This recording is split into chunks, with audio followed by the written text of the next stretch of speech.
الحمد لله حمدا كثيرا وسبحه بكرة وأصيلا.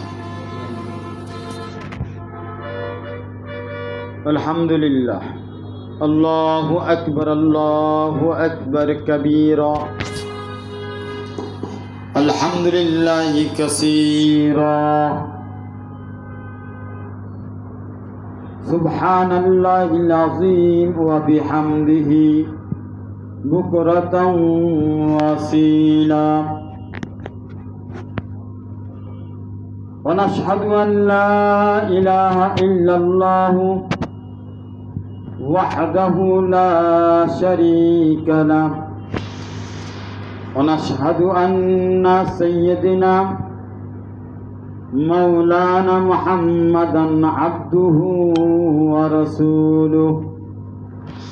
وقال الله تعالى في كلامه المجيد والفرقانه الحميد: والذين جاهدوا فينا لنهدينهم سبلنا وإن الله لمع المحسنين. وقال رسول الله صلى الله عليه وسلم: ليبعثن الله أقواما في يوم القيامة في وجوههم نور على منابر اللؤلؤ يكبتهم الناس ليسوا بأنبياء ولا شهداء. قال عربي: حلهم لنا نعرفهم.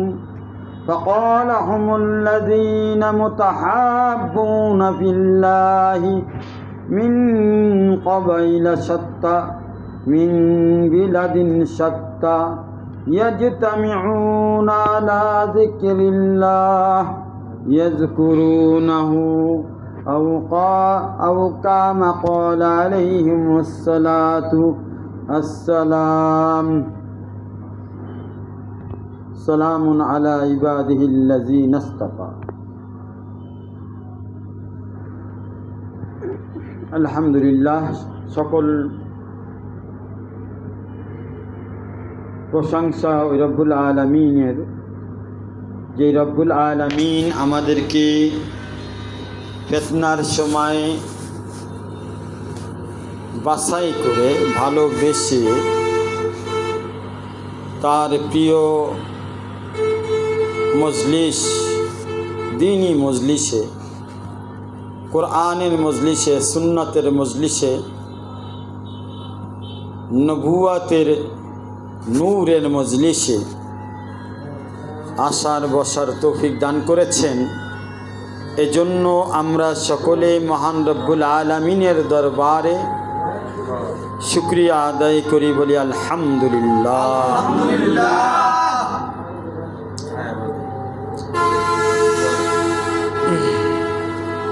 रंग लाएगा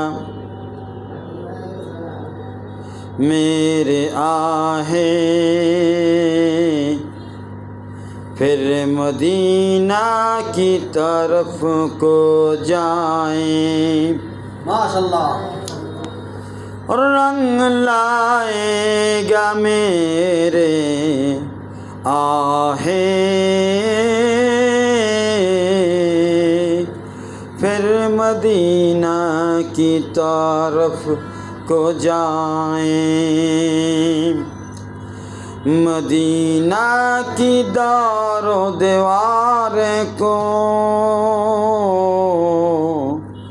मेरे मोहब्बत की नगमा सुनाएं। मदीना की दारो दीवार को मेरे मोहब्बत की नगमा सुनाएं। আমার শায়েখ পীর মুর্শিদ আরিফ বিল্লাহ শাহ হাকিম মোহাম্মদ আক্তার সাহেব নাব্বারাল্লাহু মারকাদাহু, এই শের পড়েন। এই শেরের মধ্যে তিনি বলেন যে যেই বান্দা আল্লাহ তাআলার জন্য চোখের পানি ফেলায়, আল্লাহকে পাওয়ার জন্য আখিরাতের বোঝা নিজের কাঁধের মধ্যে উঠায়, আল্লাহকে পাওয়ার জন্য দুনিয়ার সুখ শান্তি তরক করে বাদ দিয়ে সে আল্লাহকে পাওয়ার জন্য সকল প্রকার কষ্ট মুজাহাদা করে, আমার হযরত আলা করাচি ঈশ্বরের মধ্যে বলতেছে তার এই কান্না বৃথা যাবে না, তার এই কষ্ট বৃথা যাবে না। ইন্নাল্লাহা লা ইউযিউ আজরাল মুহসিনিন, আল্লাহ পাক বলেন যে কোনো বান্দা যদি আল্লাহর জন্য মুজাহাদা করে, কুরবানি করে, কষ্ট করে, গম উঠায়, গম মানে কষ্ট উঠায়, দিলের মধ্যে ব্যথা আঘাত চোট এগুলো সহ্য করে, আমার শায়েখ পীর মুর্শিদ বলেন যে তার এই চোখের পানি, কান্নাকাটি, তার এই মুজাহাদা, তার এই কোরবানি একদিন না একদিন রং নিবে, একদিন না একদিন তার এই চোখের পানি আল্লাহ পাক অনেক দাম, অনেক মূল্যে আল্লাহ পাক এটাকে ক্রয় করবেন। আর খরিদ্দার কো ভি দেখো कैसा खरीदार है ভাই, যে কিনবে, যে তোমার কাছ থেকে চোখের পানি কিনবে, তোমার কাছ থেকে মুজাহাদা কিনবে, তোমার কাছ থেকে কোরবানি কিনবে, যেই মালিক, সেই মালিককে দেখো কত বড় মালিক। আসমান জমিনের যা কিছু আছে সব কিছুই তার। ইজা আরাদাল্লাহু শাইআন আইয়াকুলা লাহু কুন ফায়াকুন, মালিককে দেখো একবার, সে যদি বলে কুন হও, সাথে সাথে ফায়াকুন হয়ে যায়। কেমন খরিদনেওয়ালা, কেমন ক্রয় করনেওয়ালা যে তোমাকে, তোমার কাছ থেকে এই দামি জিনিসকে ক্রয় করবে, বিনিময়ে আল্লাহ বলেন আমি তার হয়ে যায়। মান কানাল্লাহ কানাল্লাহু লাহু, আল্লাহ বলেন যে আমার জন্য, আমাকে পাওয়ার জন্য, আমাকে আপন করার জন্য কষ্ট করলো, আল্লাহ বলে তার বিনিময়ে আমি পুরস্কার হিসেবে আমি তার বন্ধু হয়ে গেলাম, আমি তার আপন হয়ে গেলাম, আমি তার মাহবুব হয়ে গেলাম। আমার শায়েখ পীর মুর্শিদ আরিফ বিল্লাহ শাহ হাকিম মোহাম্মদ আখতার সাহেব নব্বারুল্লাহ মারকাদো বলেন, जो तू मेरा तो सब मेरा, आसमां मेरा ज़मीन मेरी, जब तू एक शाई नहीं मेरा, कोई शाई नहीं मेरी। माशाअल्लाह।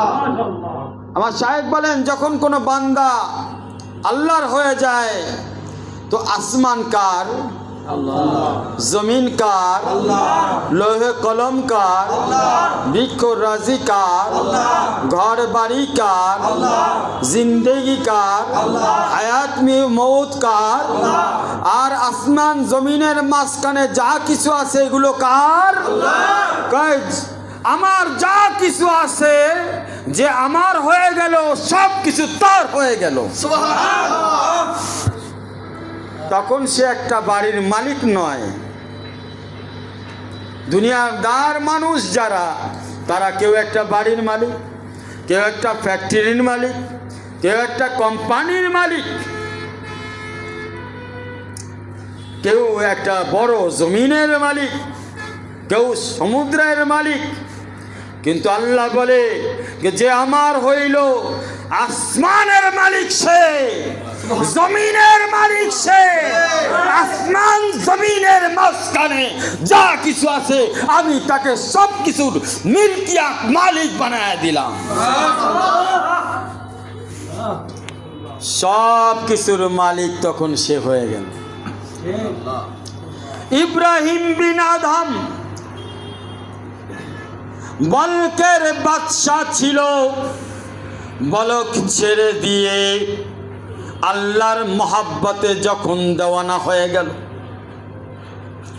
দেওয়ানা হয়ে জঙ্গলে চলে গেল।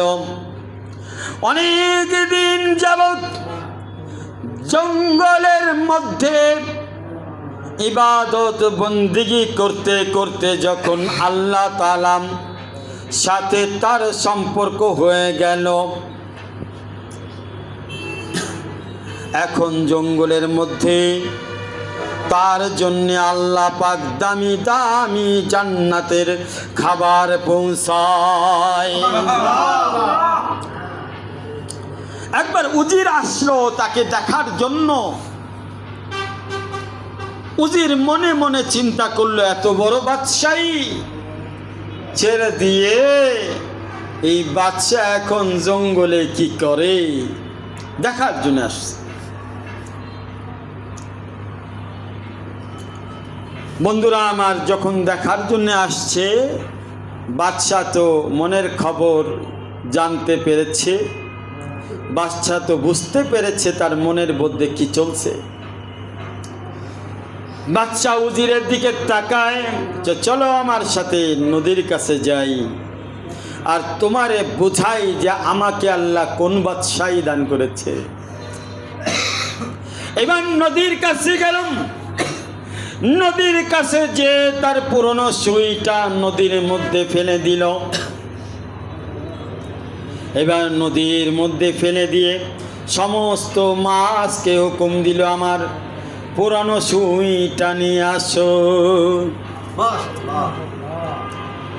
এখন মাছে দামি দামি নদীর মধ্যে দিয়ে কেউ হীরা, কেউ মুক্তা, কেউ জহরাত, দামি দামি জিনিস বের করে নিয়ে আসে। উজির দেখে তো লাফালাফি করে, এত দামি দামি জিনিস। বাদশা বলে, এগুলো আমার দরকার না, আমার পুরনো সুই। আরেকটা মাছে যায় নদীর ভিতরে গভীরে যে সেই সুইটা তুলে এনে বাদশার কাছে হাজির করেছে। এবার বাদশার এই কর্ম দেখে উজির বুঝতে পেরেছে, এখন আর বাদশা বলকের বাদশা না, বাদশা তো এখন আসমানের বাদশা, জমিনের বাদশা, নদীর বাদশা। বন্ধুরা আমার, মান কান আল্লাহ কান আল্লাহু লাহু, যে আল্লাহর হয়ে যায় দোস্ত, তার সব কিছু হয়ে যায়। এই কথা বোঝার জন্যই আজকের এই মজলিস, যে আল্লাহ কিভাবে আমার আপন হবে, আমি বা কিভাবে আল্লাহর আপন হব। বন্ধুরা আমার শায়েখ পীর মুর্শিদ আরিফ বিল্লাহ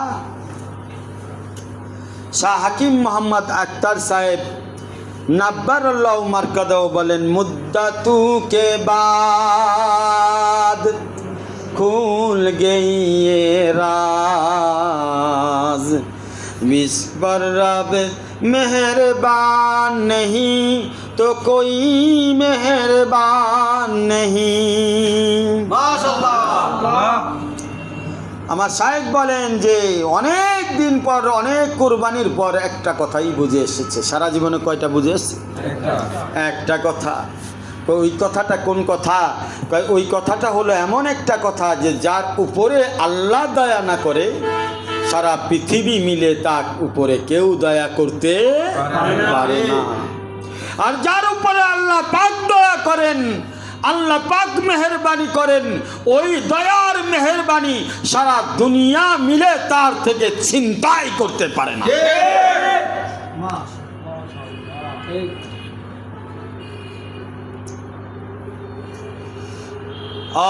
तुझको होते हुए क्या नजारा चाहिए, और रब को होते हुए क्या नजारा चाहिए। माशाल्लाह। যখন আল্লাহ আমার আছে তো আমি কার পাশে ঘুরবো, আল্লাহ যখন আছে তো আমার কারও দরকার নাই, আমার কারো দরকার নাই। যখন আল্লাহ আমার, তো আমার কিসের টেনশন, আমার কিসের চিন্তা যে আমি আল্লাহর পথের পথিক, আমি আল্লাহর জন্য নিজেকে সঁপে দিয়েছি। তো মহান রব্বুল আলামিন যিনি না চাইতে আমাকে দুনিয়াতে পাঠাইলেন, আমি দরখাস্ত করি নাই যে আল্লাহ আমাকে পৃথিবীতে পাঠান। আমি মানুষ জন্মে জন্মগ্রহণ করব কিনা, মানুষ হিসেবে আসবো কিনা, এটাও আমার কল্পনায় ছিল না। যিনি আমাকে নিয়ে কল্পনা করেছেন যখন আমার অস্তিত্ব ছিল না, তিনি আমাকে নিয়ে চিন্তা ভাবনা করেছেন যখন আমি জানতাম না, আমার কোনো অংশই ছিল না, আমার কোনো অস্তিত্ব ছিল না, আমি কিছু জানতাম না, বুঝতাম না, আমার কোনো চিহ্ন ছিল না। তখন তিনি আমাকে নিয়ে কল্পনা করেছেন, তখন তিনি আমাকে নিয়ে ভেবেছেন, তখন তিনি আমাকে ভালোবেসেছেন। যেই রব আমি ছিলাম না তখন চিন্তা করেছেন, কল্পনা করেছেন, ভালোবেসেছেন। আজকে আমি আছি, আমাকে নিয়ে তিনি চিন্তা করবেন, তিনি কল্পনা করবেন, তিনি ভালোবাসবেন। কাফা বিল্লাহি ওয়াকিলা, কাফা বিল্লাহি নাসিরা, কাফা বিল্লাহি আলিমা, কাফা বিল্লাহি ওলিয়া, কাফা বিল্লাহি হাফিজা। তিনি আমার জন্য যথেষ্ট, তিনি আমার জন্য যথেষ্ট। আমি কারো পরোয়া করি না, পরোয়া করি তো মহান রব্বুল আলামিনের পরোয়া। বন্ধুরা আমার, সেই জাত, সেই রব, সেই ভালোবাসার বস্তু কেন অদৃশ্য, কেন অদৃশ্য, কেন তাকে দেখা যায় না? আসলে অদৃশ্য না, তোমার আমার সামনে আছে। অফি আনফুসিকুম আফালা তুবসিরুন। আল্লাহ বলেন আমি তোমার ভিতরেই আছি, একটু বান্দা চিন্তা করে দেখো, তুমি চিন্তা করলেই আমাকে দেখতে পাবে।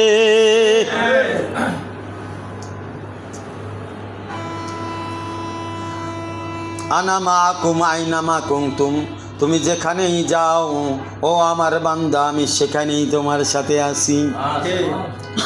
নাহনু আকরাবু ইলাইহি মিন হাবলিল ওয়ারিদ। আল্লাহ বলেন তোমার শাহরগ, যেটা শাহরগ, যেই রগ কাটা গেলে মানুষ আর বাঁচে না, সেই রগের কথা আল্লাহ উল্লেখ করে বলেন সেই রগের কাছে, অতি কাছে তোমার কাছে আসি। আল্লাহ বলেন হুয়াল আউয়াল ওয়াল আখির ওয়াল যাহির ওয়াল বাতিন, সে শুরুতেও আছে, শেষেও আছে, গোপনেও আছে, প্রকাশ্যেও আছে। ফাআইনামা তুআল্লু ফাসাম্মা ওয়াজহুল্লাহ, যেদিকেই তাকাইবা সেদিকেই আমি আল্লাহকে দেখতে পাইবা। যদি তোমার চোখ থাকে আমাকে দেখা যায়। মনের কথা মনে রইল, বন্ধু বিনে চিনে না। মনের কথা মনে রইল, বন্ধু বিনে দেখে না। চরম প্রিয় পরম আপন, তারে বন্ধু চিনলা না। হায় রে তারে বন্ধু চিনলা না। যেজন আপন করে তোমায় খাওয়ায় রাত দিবানা, চরম বন্ধু পরম আপন, তারে তুমি চিনলা না, তারে তুমি চিনলা না। যে জন রাত দিবস যাপে কথা বলে সর্বদা, সবার সাথে কথা হলো, তার সাথেই কথা হইল না। চরম পরম আপন যিনি, তারেই তুমি চিনলা না।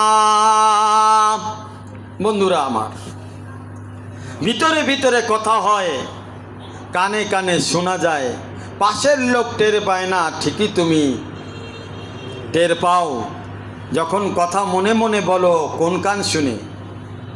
সেই কানের চেহারা দেখা যায় না। কোন চোখ দেখে? যেই চোখের চেহারা দেখা যায় না। কোন হৃদয় অবলোকন করে, অনুভব করে, সেই হৃদয়কে নির্দিষ্ট করা যায় না। বন্ধুরা আমার, যদি সত্যই তুমি মনে মনে কথা বললে শুনতে পাও, তো রব্বুল আলামিন যে তোমার সাথে কথা বলছে রাত দিন, তুমি কেন শুনতে পাও না? তুমি কেন শুনতে পাও না? কিভাবে কথা বলেন?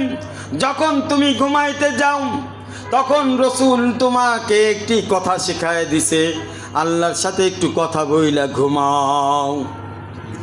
তুমি বলো, আল্লাহুম্মা বিসমিকা আমুতু ওয়া আহইয়া, আল্লাহ তোমার নাম নিয়ে ঘুমাইতে যাচ্ছি, আবার তোমার নাম নিয়ে জাগ্রত হব। এই কথা বলাটা কে শিখায় দিল? রসুল শিখায় দিল। কেন শিখায় দিল? তুমি যখন কথা বলবা, কথা বলার সাথে সাথে মালিক শুনবে। আবার যখন ঘুম থেকে উঠবা, তখন আবারও দোয়া পড়ো। কি বলো? কি বলো? আবারও দোয়া পড়ো। আলহামদুলিল্লাহিল্লাযী আহিয়ানা বা'দা মা আমাতানা ওয়া ইলাইহিন নুশুর। কথা বলো আল্লাহর সাথে, আল্লাহ সকল প্রশংসা তোমার, যে তুমি আমাকে ঘুম থেকে আবার জাগ্রত করেছো। বন্ধুরা আমার, যখন তুমি খানা খাও, তখন আবার কথা বলো। আমার যখন খাইতে গেলেন, বললেন বিসমিল্লাহি আলা বারকাতিল্লাহ, আল্লাহর সাথে কথা হয়ে গেল, আল্লাহ তোমার নামে খাচ্ছি, এর মধ্যে তুমি বরকত দিয়া দাও। আবার যখন খাওয়া শেষ হলো, আপনি আবার দোয়া পড়েন, আলহামদুলিল্লাহিল্লাযী রাযাকানি মিন গায়রি হাওলিন মিন্নি ওয়ালা কুওয়া। যখন আপনি এই কথা বললেন, বলার সাথে সাথে আল্লাহ শুনলো। কে শুনলো? আল্লাহ। শোনার সাথে সাথে হাদিসের মধ্যে আল্লাহ রসুল বলেন, তোমার আগে পিছের 1 বছরের গুনাহ মাফ করে দেওয়া হয়েছে। দেখছেন, খাইছেন, আল্লাহর সাথে কথা বলছেন, গুনাহ মাফ হয়ে গেল। আল্লাহ কথা শুনছে কি শুনে নাই? শুনছে কি শুনে নাই? যদি না শুনতো গুনাহ মাফ হইতো? শুনছে বিদায় গুনাহ মাফ হয়ে গেছে। বান্দা যখন আল্লাহর কাছে দোয়া করে, দোয়াকে কবুল করে, গুনাহকে মাফ করে, তার মানে আল্লাহ পাক দোয়া শুনে আবার দোয়ার উত্তরে গুনাহ মাফ করে। তো যে রব্বুল আলামিন সব সময় আপনার ডাক শোনার জন্যে, আপনার সাথে কথা বলার জন্যে সব সময় অপেক্ষমান, বান্দা তখন দুনিয়ার সমস্ত ভেজাল আর দুনিয়ার যত সমস্যা আর দুনিয়ার যত মাল সামগ্রী ধন দৌলত আছে তাই নিয়ে ব্যস্ত। তো বান্দা কিভাবে বুঝবে যে আমি আল্লাহর সাথে কথা বলতেছি, আল্লাহ আমার দোয়া কবুল করতেছে? যখন তুমি ঘর থেকে বের হও, তখন পড়বা বিসমিল্লাহি তাওয়াক্কালতু আলাল্লাহ ওয়ালা হাওলা ওয়ালা কুওয়াতা ইল্লা বিল্লাহ। এই কথা বলার সাথে সাথে ডাককে শুনলেন আল্লাহ। আল্লাহ কি করলেন? আপনার জন্য 4টা ফেরেশতা নামক বডিগার্ড পাঠিয়ে দিলেন। দুনিয়ার কোনো প্রধানমন্ত্রী যদি বডিগার্ড পাঠায়, কি অবস্থা হবে আপনার? চেয়ারম্যান মেম্বার যদি বডিগার্ড পাঠায়, কতটা কেমন লাগতে পারে আপনার ভিতরে? ওই রব্বুল আলামিন আপনার জন্য 4টা ফেরেশতা নামক বডিগার্ড পাঠিয়ে দিল। কে শুনলেন? আল্লাহ। শোনার সাথে সাথে কি করলেন? বডিগার্ড পাঠিয়ে দিলেন। আল্লাহর বডিগার্ড আপনার নিতে পছন্দ হয় না? বন্ধুরা আমার, যদি আল্লাহর বডিগার্ড নিতে চান তাহলে আল্লাহর সাথে কথা বলতে থাকেন। কথা বলবেন কিভাবে শিখে নেন। যেভাবে আল্লাহ পছন্দ করে সেইভাবে যদি আপনি কথা বলতে পারেন, কথা বলার সাথে সাথে উত্তর পাবেন। সুতরাং যেই বান্দা সকালবেলায় সূরা ইখলাস, নাস, ফালাক পড়লো, পড়ার পরে নিজের শরীরকে মাসহ করলো, সন্ধ্যা পর্যন্ত কে হেফাজত করবেন? আল্লাহ। যেই বান্দা প্রতি নামাজের পরে আয়াতুল কুরসি পড়লো, পড়ার সাথে সাথে কে হেফাজত করবে? আল্লাহ। মরার সাথে সাথে কে জান্নাত দিবে? আল্লাহ। আল্লাহ দিবে। কথা বলেন। যে বান্দা কথা বলে না সেই বান্দাই মাহরুম হয়। এজন্য আমরা কেন আল্লাহর সাথে কথা বলতে পারি না, কেন আল্লাহর কাছ থেকে নিতে পারি না, তার একমাত্র কারণ হলো দুনিয়া আমাদেরকে আল্লাহর থেকে দূরে সরায় রাখে। এখন এই দুনিয়ার থেকে নিজেকে কেমনে বাঁচাবো? এই দুনিয়ার থেকে বাঁচানোর জন্য দ্বীনি পরিবেশ, আল্লাহ ওয়ালাদের মজলিস, আল্লাহ ওয়ালাদের সোহবতে আসতে হবে। একটু কষ্ট করে দুনিয়াটাকে ছেড়ে দিয়ে কষ্ট করে মজলিসে হাজির হতে হবে। কয় ব্যাটারি চার্জ হইলে যেমন সারাদিন গাড়ি চলে, এই আল্লাহ ওয়ালাদের মজলিসে আসলে রুহুর মধ্যে আল্লাহ পাকের কুদরতে রুহকে আল্লাহ পাক চার্জ করে দেন, যেটাকে রুহানিয়াত বলা হয়। এই শক্তি যখন আল্লাহ পাক ইমানি শক্তিতে আরও আল্লাহ পাক শক্তিকে বৃদ্ধি করে দেন, তখন এই শক্তি আমাকে দুনিয়ার ফিতনা থেকে বাঁচায়। বন্ধুরা আমার, আপনার মান সম্পদ ইজ্জত আল্লাহ পাক যা আল্লাহ আপনাকে দিছে তার উপরে আপনি যদি রাজি হন, আল্লাহ পাক আপনার যা আমল আপনি করেন তার উপরে কে রাজি হবে? আল্লাহ রাজি হবে। বন্ধুরা আমার, এক জঙ্গলে এক বাবা থাকতো। এই বাবায় তার কাছে যে যা চাইতো তাই পাইতো। তো এক সময় এক আল্লাহর এক বান্দা আসছে, ওই বাবার কাছে অনেকক্ষণ বসে তার আফসোস করতেছে, অভিযোগ করতেছে। অভিযোগটাও কার প্রতি? তার মা বাবার প্রতি। কি অভিযোগ? আমার মা বাবা মারা গেছে, আমারে যে সম্পদ দিছে, সম্পদ যদিও অনেক, কিন্তু এই সম্পদ আমার জন্যে আমার প্রয়োজন অনুযায়ী যথেষ্ট না। তখন বাবাই বলছে যে এক কাম করো, তো তোমার সম্পদ বিক্রি করে যা কিছু আছে নিয়ে আসো। নিয়ে আসলে কি করবে? এইটারে আমি যথেষ্ট বানাই দিব। কি দিব? যথেষ্ট বানাই দিব। কি বানাই দিব? যথেষ্ট বানাই। তোমার আর কোনোদিন অভিযোগ থাকবে না। এইটার উপরে এমন কিছু আমি করব, এই করার দ্বারা তুমি কি হয়ে যাইবা? আল্লাহর উপরে রাজি হয়ে যাবে। এই লোক তো নাচতে নাচতে গেছে, সম্পদ টম্পদ বিক্রি টিক্রি কইরা সব টাকা পয়সাগুলো যা আছে নিয়ে আইছে বাবার কাছে। বাবা কইছে আমার হাতে দে। এবার বাবা যখন তার হাতে দিছে, বাবা ওই সম্পদ নিয়ে গাছের লাফ দিয়া দিছে দৌড়, আর পিছনে তাকায় না। এই লোক চিন্তা করে, আরে আগে যা ছিল তাও ভালো ছিল, বাবাই তো নিয়ে দৌড় মারছে। বাবার কাছ থেকে যদি মাল না উদ্ধার করতে পারি তাহলে আর কোনো উপায় থাকবে না। যেদিকে বাবাই দৌড়ায়, এইটাও দৌড়ায়, বাবাও দৌড়ায়, এইটাও দৌড়ায়। বাবারে একটু দাঁড়া, আমার সব গেছে। বাবাই কয় দাঁড়ানো যাবে না। কয় কেন দাঁড়ানো যাবে না?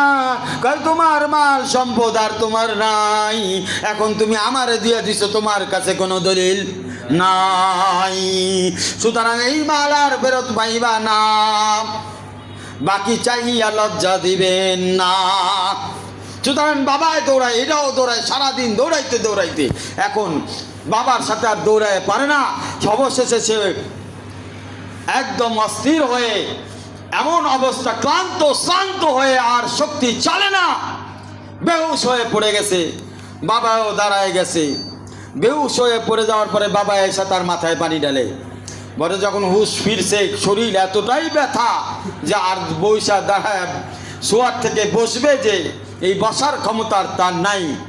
তখন বলে, হুজুর আমার প্রিয় বাবা জান, আপনি কি আমার মাল ফেরত দিবেন না?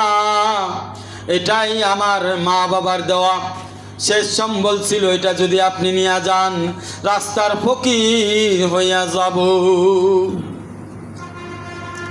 রাস্তার কি হয়ে যাব? ফকির হয়ে যাবে। এখন বাবা বলে এইবার কি বুঝে আইছে নাকি, যা বাপ মা রাইখা গেছে, এটার দাম কেমন? তুমি প্রথমে কি বলছিলা? যথেষ্ট না। তো এটা তোমার দরকার নাই, যেটা যথেষ্ট না সেটা তোমার দরকার নাই। না যথেষ্ট, এইটাই যথেষ্ট, আর লাগবে না। আল্লাহ যা দিছে তার উপরে রাজি, আর জীবনে কোনোদিন অভিযোগ করব না। ও বাবা জান, মেহেরবানি করে কানে ধরছি, শিক্ষা পাইছি, আর শিক্ষা সারা জীবনে লাগবে না। ও বন্ধুরা আমার, আপনারা মাঝে মাঝে যে শিক্ষা পান না, এই কারণেই পান। আল্লাহ যে সম্পদ দেয় তার উপরে রাজি না হইয়া আপনারা মনে মনে কন আল্লাহ আমারে কি দিছে, আল্লাহ আর কাউরে দেখলো না, আল্লাহ আমারে কি দিছে, অমুকরে অমুক দিছে, তমুক দিছে, ফ্ল্যাট দিছে, বাড়ি দিছে, গাড়ি দিছে, আল্লাহ আমারে কি দিছে। বাপ মারে যায় বলেন, তোমরা বুড়া বুড়ি কি করছো সারা জীবন, কিছুই রাখলা না, যা দিছো এই দিয়ে হয় নাকি? এই যে আপনার অভিযোগ, এই অভিযোগের জন্য মাঝে মাঝে আপনারে দৌড়ানি দেয়, কথা ঠিক কিনা? কয় কেমনে দৌড়ানি দেয়? কখনো আপনার স্যাররে দিয়া দৌড়ানি দেওয়ায়, কখনো জিএমরে দিয়া দৌড়ানি দেওয়ায়, কখনো মেম্বাররে দিয়া দৌড়ানি দেওয়ায়, কখনো মামলা মোকদ্দমা দিয়া দৌড়ানি দেয়। এবার গুটা ঘুরায়, জেলখানায় যায় ঘুরায়, কোর্টের মধ্যে যায় ঘুরায়। আমি তোরে যা দিছি তা যদি যথেষ্ট না হয়, কোর্টওয়ালারা তোমার জন্য যথেষ্ট কইরা দিবে। কোর্টওয়ালারা এমন মামলা ঠুইকা দেয়। এখন কোর্টে যখন দাঁড়াও ঘুরো, তখন মনে মনে আল্লাহ রে কও, আল্লাহ কানে ধরছি, এই 10 তলা বিল্ডিং এর আমার দরকার নাই, এই বাড়ি গাড়ির আমার দরকার নাই, যা তুমি আমারে দিছো ওই আগের জায়গায় ফিরাইয়া দাও। এইগুলো আমি পাইতে গিয়া আজকে কোর্টে দৌড়াই, আজকালকে কোর্টের মধ্যে দৌড়াই, আজকে অবৈধ ইনকাম করতে গিয়া আজকে আমার বউ ভালো থাকে না, কালকে বাচ্চা ভালো থাকে না, পরশুদিন আমার ঘর থেকে বাই করে দেয়। আজকে আমি বেশি দুনিয়াদারি করতে গিয়া এমন অবস্থা দাঁড়াইছে, আমার সন্তান আমার কথা শুনে না, আমাকে এলাকার মানুষ দেখতে পারে না। আমি যেখানে যাই কিছু ব্যবসা করলে ওইটাই মাইরা লুটা খায়া ভালাই, কথা ঠিক কিনা? এটা কারণ কি? যথেষ্ট না বলে আপনার কাছে, কিনা? আপনার কাছে যা আছে যথেষ্ট না? যথেষ্ট না, আর কইবেন না, আর কখনো কইবেন যথেষ্ট না? তাইলে দৌড়ানি বাবা, দৌড়ানি ওই বাবার মতো এমন দৌড়ানি দিবে যে দৌড়াইতে দৌড়াইতে দোয়া ঘাম ছুটটা যাবে, তারপরে যায় কইবেন আরে আল্লাহ যা দিছে তাই। একজনে গরু কিনতে গেছে, গরু কেনার সময় যে তাকে দেখে তাকে বলে কই যাও? কয় গরু কিনতে যাই। কয় ইনশাআল্লাহ। কও আল্লাহর নামে গরু কিনতে যাই। আল্লাহর দরকার নাই, পকেটে টাকা আছে, হাটে গরু আছে, যাবো আর হাটে যায় গরু কিনবো, আমার এখানে আল্লাহর দরকার কি আর ইনশাআল্লাহ বলার দরকার কি? কি বলেন? পকেটে টাকা আছে, হাটে গরু আছে, আমি ইনশাআল্লাহ কেন বলবো? কয় যা ভাই, ইনশাআল্লাহ আল্লাহর নাম নিয়ে গেলে বরকত হয়। তাই বরকত তোর পকেটের মধ্যে রাখ, আমার পকেটে বরকতের বোঝা রয়েছে, এই দেখ বান্ডিল, কত বড় বড় বরকত দেখছো, কত বড় বড় রহমত। ওই রহমতের দরকার নাই, এই বান্ডিলওয়ালা বরকত আমার পকেটের মধ্যে আসছে। এইবার হাটে গেছে, গরু দামাদামি করছে, গরু বেচা কিনা শেষ, কথার মধ্যে সব কিছু শেষ। এবার টাকা বাইর করবে, পকেটে হাত দিছে, দেখে পকেটে টাকা নাই। আমার পকেটে হাত দিছে, দেখ হাত পুরাটাই ঢুকে যায়, তার মানে পকেট কাটা, পকেট কাইটা নিয়ে গেছে গা। এইবার যখন আসে হাটের থেকে, তখন ওই লোকের সাথে আবার দেখা হইছে। ভাই তোমার গরুর খবর কি? কয় ইনশাআল্লাহ হাটে গেছিলাম, ইনশাআল্লাহ গরু খরিদ্দারের সাথে কথা বলছিলাম, ইনশাআল্লাহ গরু কেনা বেচাও হয়ে গেছিল, ইনশাআল্লাহ পকেটে হাত দিছিলাম, ইনশাআল্লাহ টাকা যে কই গেছে খবর পাই নাই। তুমি ভাই সঠিক কথা বলছিলে, আগে কেন ইনশাআল্লাহ বলি না? আগে কেন ইনশাআল্লাহ বলি নাই? কথা বুঝে আইছি? হ্যাঁ, আল্লাহরে বাদ দিয়া তোমার কোনো কিছুই যথেষ্ট হবে না। যে ফজরের নামাজ পড়লো না, তার চাকরি যথেষ্ট না হবে না। যে জোহরের নামাজ পড়লো না, তার চাকরি, তার মাল দৌলত। যে আসরের নামাজ পড়লো না, তার চাকরি, তার মাল দৌলত, তার ব্যবসা। যে মাগরিবের নামাজ পড়লো না, তার চাকরি, তার মাল দৌলত, তার ব্যবসা যথেষ্ট হবে না। পরে যখন পকেটে হাত দিবা কবে, তখন ইনশাআল্লাহর কথা মনে পড়বে। কথা ঠিক কিনা? ইনশাআল্লাহর বাড়ি কই? ইনশাআল্লাহর বাড়ি আরশে আজিম। আলহামদুলিল্লাহর বাড়ি কোথায়? আরশে আজিমে। সুবহানাল্লাহর বাড়ি কোথায়? বলো আরশে আজিমে। লা ইলাহা ইল্লাল্লাহর বাড়ি কোথায়? বলো আল্লাহ তাআলার আরশে আজিমের খাজানায়। খাজানা তোমার সাথে নাই, দুনিয়া তোমাকে, তোমার আগেও নাই, দুনিয়া তোমার পিছেও নাই। যার খাজানা নাই সাথে, দুনিয়াও তার হারাইয়া যাবে, ঘুরবে পথে পথে, ঘুরবে পথে পথে। এই জন্য বন্ধুরা আমার, আল্লাহ কি যথেষ্ট না যথেষ্ট না? আল্লাহ যা দিছে আমার ঘরে, আমাকে একটা বিবি দিছে, এই বিবি আমার জন্য যথেষ্ট না যথেষ্ট না? আমার সন্তান দিছে, এই সন্তান আমার জন্য যথেষ্ট নাকি যথেষ্ট না? আল্লাহ আমাকে যা জমি দিছে, এই জমি আমার জন্য যথেষ্ট নাকি যথেষ্ট না? আল্লাহ আমার অর্থ দিছে, এই অর্থ আমার জন্য যথেষ্ট নাকি যথেষ্ট না? তাহলে মুখে কেন নাই দাড়ি, আবার লম্বা লম্বা ঝাড়ি, শরীরে নাই সুন্নত, ভাই কত বড় মান্নাত। বন্ধুরা আমার, মুখের দাড়ি সুন্নত তরিকায় রাখবে এক মুষ্টি, কেউ মিষ্টি, তাইলে বোঝা যাবে আল্লাহ তোমার যথেষ্ট নাকি যথেষ্ট না। হ্যাঁ, মাথায় টুপি পরতে হবে, শরীরে সুন্নতি লেবাস পরতে হবে, তাহলে বোঝা যাবে আল্লাহ তোমার জন্য যথেষ্ট কি যথেষ্ট না। আমলে পরিচয় দিতে হবে, শুধু জবানে বললে হবে না। কথা বুঝাইছে? বন্ধুরা আমার, এই জন্য আল্লাহকে পাওয়ার জন্য সর্বদা আমাদেরকে চেষ্টা করতে হবে। এক নম্বর বিষয় হলো আল্লাহ পাক আমাদেরকে যা কিছু দিছে তার উপরে রাজি হইতে হবে। কথা বুঝে আসছে? আল্লাহকে পাওয়ার জন্য প্রথম কাজ কি? রেজাবিল কাজা, রেজাবিল কাজা। আল্লাহ যা দিছে তার উপরে সন্তুষ্ট হওয়া আল্লাহকে পাওয়ার প্রথম মাধ্যম। কি আল্লাহকে পাওয়ার? দ্বিতীয় মাধ্যম হলো আল্লাহকে পাওয়ার, সেটা হচ্ছে আল্লাহ পাক যেই সকল হারাম কাজ করতে নিষেধ করেছেন, সেই সকল হারাম কাজ থেকে বিরত থাকা। আল্লাহ পাক কোরআনের মধ্যে বলেন, ওয়াহাদাইনাহুন নাজদাইন। আমি মানুষকে দুইটা পথ দিয়েছি। কয়টা পথ? দুইটা। একটা ভালো পথ আর একটা মন্দ পথ।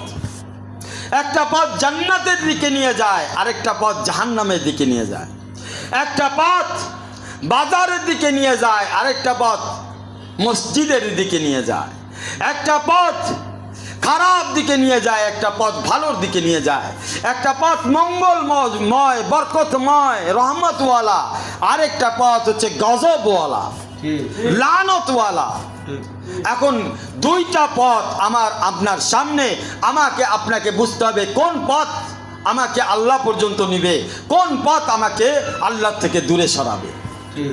দুইটা পথ দিয়েছে, মানুষও দুইটা পাঠাইছে। কয়টা পাঠাইছে?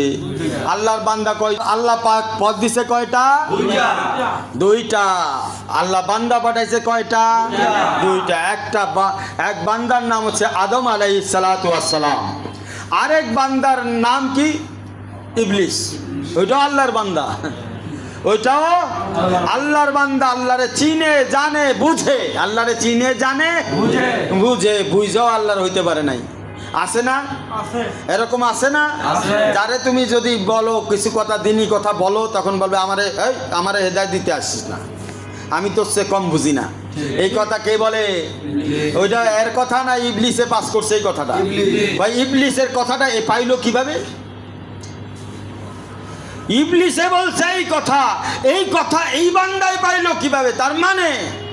তার মানে হলো ওই দলের লোক, ওই দলের অন্তর্ভুক্ত।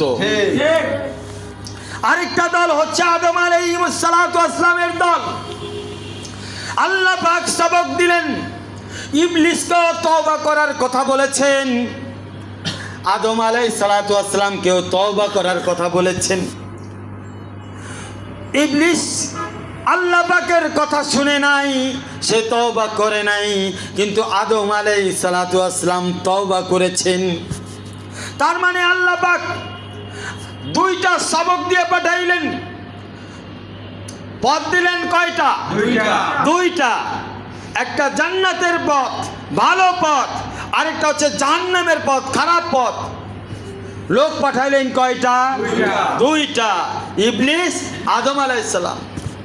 আর রাস্তা দেখাইলেন, আর সবক দিলেন কয়টা? সবক দিলেন দুইটা। কয়টা? একটা সবক দিয়েছিলেন আদম আলাইহিস সালামকে, গন্ধমের কাছে যায়ও না, এক সবক।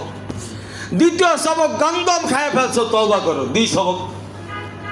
তাইলে আদম আলাইহিস সালাতু ওয়াস সালাম জান্নাত থেকে আস্তে আস্তে কয়টা সবক পাইলেন? দুইটা সবক পাইলেন। এক নম্বর হলো জান্নাতে তুমি গন্ধম খাইছো, অন্যায় করার কারণে তোমাকে দুনিয়ায় পাঠানো হয়েছে। এই দুনিয়া থেকে জান্নাতে যাইতে হইলে তওবা করতে হবে। কয়টা? তওবা করতে হবে। তওবার মানে কি? সবক দুইটা। এক নম্বর, গুনাহ করবা না, যদি গুনাহ করো তো তওবা করতে হবে। সবক কয়টা? কয়টা সবক? এক নম্বর সবক কি? গুনাহ করবা না। লা তাকরাবু হাদিস শাজারা, এই বৃক্ষের নিকটবর্তী যাও না, যদি যাও তো তুমি জালেমদের অন্তর্ভুক্ত হবা। কয় কিসের অন্তর্ভুক্ত? যদি জালেমদের অন্তর্ভুক্ত হয়ে যাও তো এর থেকে বাঁচার রাস্তা কি? তওবা করো। আর তাইবু মিনাজ যামবি কামাল্লা যামবালাহা, যে তওবা করলো গুনাহ থেকে এমন যেমন সে গুনাহই করে নাই। তাহলে সবক দুইটা পাইলাম আদম আলাইহিস সালামের মাধ্যমে। কার মাধ্যমে? সবক কয়টা পাইলাম?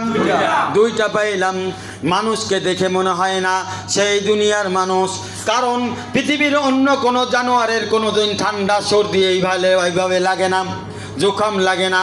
ওদের জন্য দামি দামি খাবার, একেবারে হাঁড়ি পাতিল সহ, গ্যাস সহ, বিভিন্ন পেঁয়াজ রসুন বিভিন্ন কিছু মিক্সার করে কোনো জানোয়ারের জন্য খাবার পাকানো লাগে না। বুঝা গেল দুনিয়ার যত জানোয়ার পশু পাখি সহ যা কিছু দেখা যায় এরা সব দুনিয়ার জন্তু, দুনিয়ার জীব জন্তু, কিন্তু মানুষের বড় নাজুক।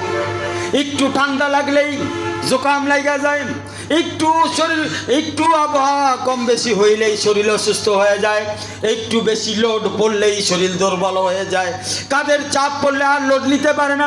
মানুষের মধ্যে আল্লাহ পাক কেমন কিছু যোগ্যতা দিছে, মানুষ খালি উপরেই উঠতে চায়, মানুষের প্রত্যেকটা কাজ খালি উপরে উঠতে চায়, নিচে নামতে চায় না। দেখো মানুষ যতগুলো বিল্ডিং বানাইছে উপরের দিকে উঠতেছে, মানুষ প্লেন বানাইছে উপরে উঠতেছে, তো মানুষের স্বভাব কেন উপরের দিকে, কেন নিচের দিকে না? মানুষ ছাড়া যত মাখলুকাত আছে পাখি সহ দেখবা তার মাথা নিচের দিকে থাকে, উপরের দিকে যায় না। চিলের নজর নিচের দিকে থাকে, উকাপ পাখি আছে নিচের দিকে থাকে, সাপ বাচ্চু আছে নিচের দিকে চলে, গরুর মাথা নিচের দিকে, ছাগলের মাথা নিচের দিকে, ভেড়ার মাথা নিচের দিকে, সব গাছপালার ডালপালাগুলো নিচের দিকে, একমাত্র মানুষের মস্তক উপরের দিকে। মানুষ যা পরিকল্পনা করে, জল্পনা করে, বিজ্ঞান আবিষ্কার করে, যা কিছুই করে তার ফলাফল মানুষ উপরে উঠতে চায়। তার দ্বারা বোঝা যায় যে এইটা সত্য যে মানুষ এই দুনিয়ার না, এই দুনিয়ার জন্য মানুষকে বানানো হয় নাই। এটা বোঝা যাচ্ছে স্পষ্টভাবে। এইটা এমন এক যুক্তিশুদ্ধ কথা যে মানুষ, আল্লাহ পাক মানুষকে এই পৃথিবীর এনভায়রনমেন্ট, আবহাওয়ার সাথে অ্যাডজাস্ট করে বানায় নাই, যার কারণে মানুষ ঠান্ডার সময় গরম পোশাক পরে এবং শীত ঠান্ডার সময় গরম পোশাক পরে এবং গরমের সময় ঠান্ডা পোশাক পরে। গরমের সময় এসি লাগায়, পাংখা চালায়, আর শীতের সময় মোটা মোটা কাপড় পরে। তার মানে এই আবহাওয়া মানুষের অনুকূল নয়।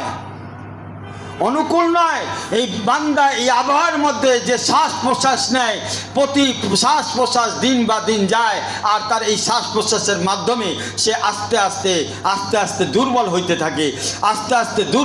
থাকে, দুর্বল হইতে তার শরীরের চামড়া ঢিলা হয়ে যায়, শরীরের কালো দাড়িগুলো সাদা হয়ে যায়, এক সময় এত দুর্বল হয়ে যায় যে সে আর এই দুনিয়াতে বসবাস করার যোগ্যতা হারায় ফেলে। আল্লাহ পাক তখন ফেরেশতা পাঠায়, আজরাইলরে পাঠায় দিয়া কয়, এরকে এই দুনিয়ার থেকে বিদায় গ্রহণ করতে বলো।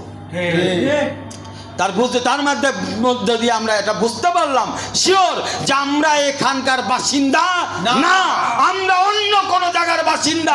ওখান থেকে আমরা দুনিয়াতে এসেছি, আমাদেরকে ওইখানে ফিরে যেতে হবে। এই জন্য ভুললে চলবে না বন্ধু আমার, আমরা এই জায়গার বাসিন্দা না, এই জায়গা আমরা থাকার জন্য আসি নাই। আমরা যেখান থেকে আসছি সেই মায়ের কোলে, সেই বাবার কোলে, অর্থাৎ বুঝাইতে চাচ্ছি মহান রব্বুল আলামিনের আরশের কোলে, জান্নাতে আমাদেরকে ফিরে যেতে হবে। মাশাআল্লাহ। আমরা এই জন্য এই জায়গার জন্য আসি নাই, ভুলে গেলে চলবে না, এটা আমাদের স্থান না।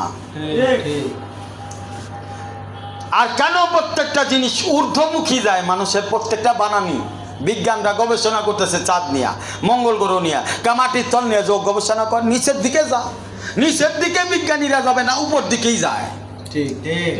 বিজ্ঞানীরা প্রথমে বানাইছে কি বলে হেলিকপ্টার, পরে বানাইছে প্লেন, এখন বানাইছে রকেট চাঁদে যাওয়ার জন্য। তার মানে বিজ্ঞানীরাও বুঝে আমরা এই জায়গার বাসিন্দা না, ওরা খুঁজে আমরা যে এই জায়গার বাসিন্দা, দরকার হয় রকেটের থেকে আরো দামি জিনিস বানাবো, সেই জায়গায় বিজ্ঞান নিয়ে পৌঁছাইতে চায়। কথা ঠিক, কিন্তু তারা বুঝে না। আল্লাহ তাআলা কোরআনের মধ্যে আগেই বলে দিছে, আল্লাহ বলে দিছেন, ও আমার বান্দা, তোমাকে বানানো হয়েছে জান্নাতের জন্য, আখিরাতের জন্য। তোমার নিয়ামত, তোমার খাজানা পড়ে রয়েছে আখিরাতে।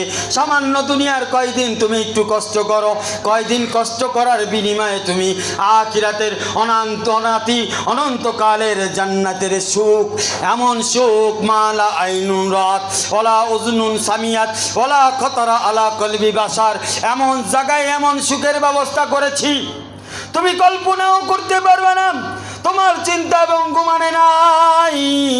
এমন নিয়ামতের খাজানা আমি আল্লাহ জান্নাতে রেখে দিয়েছি। বন্ধুরা আমার, কি বয়ান বুঝে আসতেছে? কই যাচ্ছেন? হ্যাঁ, আহা, এই জন্য কথার ধাঁচ বুঝতে পারলে মজা লাগবে। এই জন্য বলতেছি যে ওই জায়গার থেকে আমরা নামছি, ওই জায়গায় ফিরে যাইতে হবে। আদম আলাইহিস সালাম ওই জায়গার থেকে ভুলের কারণে আইছে, আমরাও সেই ভুলের অংশীদার হিসেবে দুনিয়াতে আসছি। আল্লাহ আমাদেরকে দুইটা সবক দিছে। এক নম্বর সবক হলো তাকওয়া অর্জন করো। তাকওয়ার মানে হলো গুনাহ করিও না, আর যদি গুনাহ হয়ে যায় তওবা করে ফিরে আসো। কি আসো? তওবা করে। আল্লাহ পাক বলেন, ফাআলহামাহা ফুজুরাহা ওয়া তাকওয়াহা, আমি তোমার অন্তরের মধ্যেও দুই প্রকার ব্যবস্থা করে দিছি। এক প্রকার ব্যবস্থা হলো ফেরেশতার পক্ষ থেকে ইলহাম আসবে, আরেক প্রকার ব্যবস্থা হলো শয়তানের পক্ষ থেকে তোমার ভিতরে কুমন্ত্রণা আসবে। দেখছেন? তো খেয়াল করেন পথ কয়টা, রাস্তা কয়টা? জান্নাত আর জাহান্নাম। পথ কয়টা? দুইটা। বান্দা কয়জন? দুইজন। সবক কয়টা? দুইটা। ভিতরের রাস্তা কয়টা? দুইটা। অন্তরের মধ্যে রাস্তা কয়টা? দেখছেন সব জায়গা দুই। আল্লাহ বলে তোমার তুমি যখন জন্মগ্রহণ করেছ তোমার পিছনে আমি একটা জিন শয়তান লাগাই দিছি, আরেকটা ফেরেশতা লাগাই দিছি। তাহলে দিল কয়টা? দুইটা। যানবাহন কয়টা দিছে? দুইটা। একটা দিছে শয়তান, জিন শয়তান, আরেকটা দিছে ফেরেশতা। আল্লাহ বলতেছে ফাআল্লাহামা ফুজুরাহা, তোমার অন্তরের মধ্যে কুমন্ত্রণা আসবে কার পক্ষ থেকে? ওই যে তোমার সাথে জিন শয়তান যেটা লাগাইছে এটা কুমন্ত্রণা দিতে থাকবে। আরেকটা কি দিছি? ফেরেশতা। ওয়া তাকওয়াহান, তোমার ভিতরে ফেরেশতাদের পক্ষ থেকে ইলহাম আসতে থাকবে। মনে মনে রাখবা, কেমনে বুঝবা? বুঝার রাস্তা সহজ। হঠাৎ হঠাৎ মন চাইবে নামাজ পড়ার জন্য, মন চাইবে কোরআন তেলাওয়াত করার জন্য, মন চাইবে দাওয়াত দেওয়ার জন্য, মন চাইবে খানকায় যাওয়ার জন্য, মন চাইবে মাহফিলে যাওয়ার জন্য, মন চাইবে মজলিসে যাওয়ার জন্য, মন চাইবে আল্লাহওয়ালাদের কাছে যাওয়ার জন্য, মন চাইবে দিনের পথে মেহনত করার জন্য, মন চাইবে গুনাহ থেকে বাঁচার জন্য। এই যেই মন চাওয়াটা হইতেছে, এই যে চাওয়া হঠাৎ করে তোমার ভিতরে, এই যে চাওয়াটা, এটা কার পক্ষ থেকে আসতেছে? আল্লাহ কার মাধ্যমে ইলহাম করতেছে? ফেরেশতাদের মাধ্যমে ইলহাম করতেছে।